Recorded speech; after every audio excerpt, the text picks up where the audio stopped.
attention. Robert Schneider, bonjour. Nous sommes heureux de vous accueillir dans nos studios Figaro Live. Journaliste passé par l'Express, France Inter et le Nouvel Observateur, vous avez écrit de nombreux ouvrages. Parmi ceux-ci, Les Mitterrand et Première Dame, où vous retracez l'expérience des femmes des chefs d'État sous la Ve République. Alors vous revenez dans ce livre, Les Premières Dames, en publiant toujours chez Perrin une nouvelle édition augmentée avec les portraits de Julie Gaillet et surtout de Brigitte Macron, à qui nous allons spécifiquement nous intéresser. Alors Robert Schneider, comment Brigitte Macron a participé au plan com du candidat Macron, du candidat surprise Emmanuel Macron à la présidentielle? Je parle bien du candidat. Alors, elle a été très présente, la plus présente de toutes les futures premières dames. Mais au début, c'est plutôt, elle a participé en contre, si j'ose dire, c'est-à-dire qu'ils avaient très peur de la différence d'âge. Qui, à l'époque, tous les journaux m'interviewaient, américains, ces Français, décidément, font rien comme tout le monde, différence d'âge.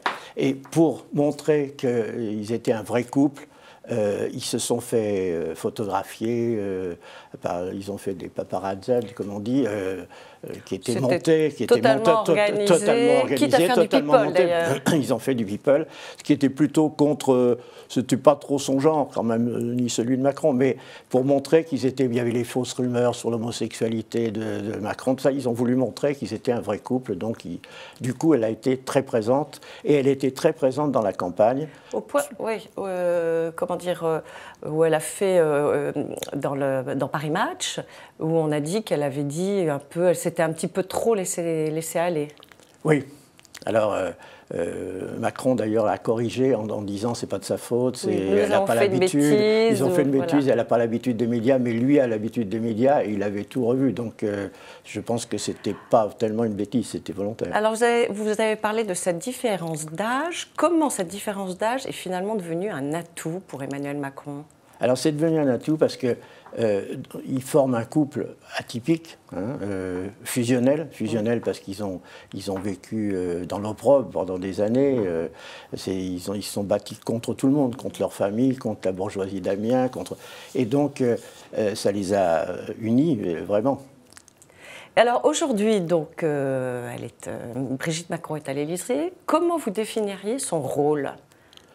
Alors, le rôle officiel, si vous voulez. D'abord, elle est la première qui a une existence légale, par la charte. Absolument. Il devait y avoir une loi au départ et finalement, il y a eu une charte. Il est revenu parce qu'il n'était pas sûr d'avoir la majorité. Bon. Donc, elle a une existence légale.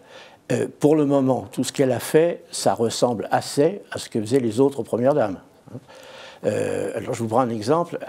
Pendant la campagne, elle avait insisté, à mon avis à juste titre, insisté sur le fait que les banlieues constituent une bombe à retardement pour la société française. Il ne fallait pas laisser les jeunes dans les cages d'escalier. Elle est revenue en étant présidente en disant qu'il fallait leur donner l'éducation, tout ça.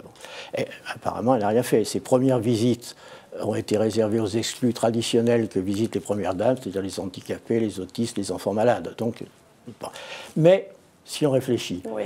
Il y a eu la mesure Blanquer quand même. Il y a eu Blanquer, il y a eu les 12 élèves par classe. Exactement. Blanquer, en plus, tout ce que défend Blanquer, c'est tout à fait ce qu'elle défend, elle. C'est-à-dire professeur de lettres, elle connaît le système de l'éducation nationale. Et puis maintenant, il y a eu le plan Borloo, on ne sait pas ce que ça donnera. Mais donc, on peut penser qu'elle a une influence forte sur son mari. D'ailleurs, il l'a dit lui-même, il a dit que il ne faisait rien sans lui en parler, qu'il discutait de tout, qu'il tenait compte de son avis. Donc, je pense que c'est de loin la plus influente de toutes. Alors, est-ce qu'on peut dire que, justement, ce couple est très fusionnel, intellectuellement, elle n'a rien à démontrer, enfin, Est-ce qu'on peut dire qu'elle a un peu le rôle de spin doctor par rapport à Emmanuel Macron? Ça, je ne sais pas, mais vous le disiez, je crois que la singularité de ce couple, en dehors du fusionnel, c'est d'être égalitaire. Et il y a 25 ans, la prof de 40 ans n'avait pas le sentiment de dominer l'élève de 16 ans. Et aujourd'hui, le président de la République, un des hommes les plus puissants de la planète, n'a pas le sentiment de dominer sa femme. Et ils sont... Alors, elle n'est pas son égale, bien sûr, ce n'est pas elle qui a été élue, elle l'a dit d'ailleurs. Elle dit toujours d'ailleurs qu'elle est la femme d'Emmanuel Macron. La femme d'Emmanuel Macron, voilà, absolument. Qu'elle n'est pas la femme du président. Elle dit qu'elle n'a pas été élue, mais que les Français savaient qu'ils élisaient un couple. Et c'est le premier couple dans l'histoire, à part les Pompidou, qui était un couple fusionnel aussi, mais à l'ancienne, avec le mari dominant. Ah oui. Là c'est le premier couple égalitaire. Justement, quelle est la différence que vous feriez par rapport à toutes celles qui l'ont précédée? À qui vous l'associerez et à qui vous l'opposeriez?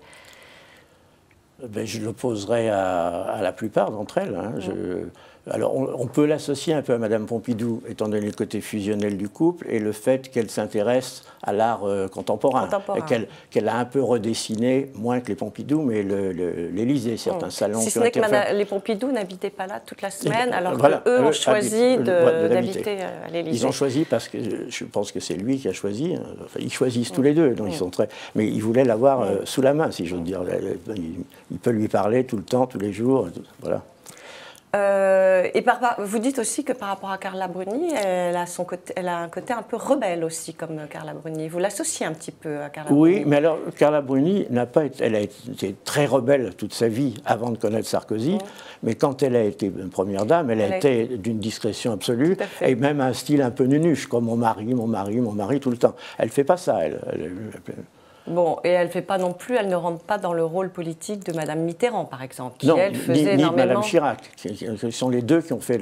Madame Mitterrand a fait de la politique pour les idées, les droits de l'homme à travers le monde, en étant souvent en contradiction avec le gouvernement français et donc avec son mari. Ah oui. Et Madame Chirac... Quitte à le mettre en difficulté diplomatique. Plusieurs fois, oui. Et Madame Chirac, qui a disparu pendant le premier mandat, pratiquement, a été très en évidence pendant le second. Et elle a joué d'abord, elle était élue, et elle a joué un rôle politique dans les meetings du RPR. Elle a soutenu, d'ailleurs à la fin, elle a soutenu Sarkozy contre l'avis de son mari. Même si elle se disait la servante du Seigneur. La servante du Seigneur, oui. Oui.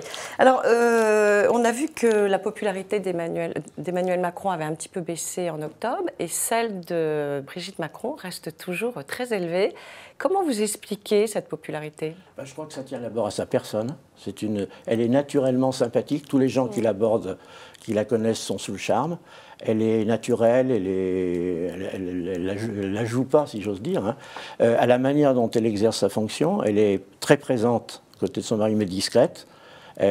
On sent qu'elle est cultivée, mais elle n'est pas un télo.